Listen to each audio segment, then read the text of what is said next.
So the box office numbers for Avengers Infinity War are coming in, and things are looking rather very positive for the second weekend for the film. Now, of course, not only is the movie going to pass $1 billion this weekend and actually get way past that considering how much it's going to make, it's also going to have the second biggest weekend of all time after a movie's release, right after The Force Awakens. So the estimates this weekend are $120.2 million. Now, how exactly does this compare? Well, this is actually very comparable, and it actually got bigger of a drop-off than Star Wars The Last Jedi, which kind of proves my point that this is somewhat a sequel-itis, if you will.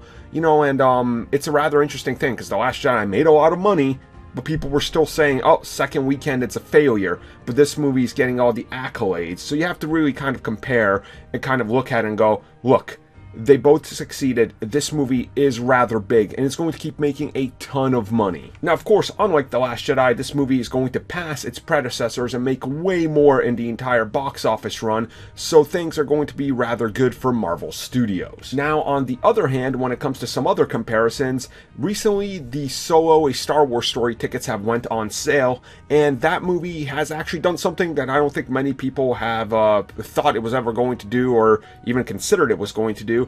It's actually become the second most pre-ordered tickets online right after Avengers Infinity War. It's actually passed Black Panther, so it looks like Star Wars is actually looking pretty good in the long run, considering, I guess, all the negativity you hear about Star Wars since The Last Jedi has come out. So getting back to Avengers Infinity War and just looking at it in a bigger kind of broader picture, you have to assume that next weekend is also going to be pretty huge, considering the movie is finally going to open in a lot of Asian territories, specifically China.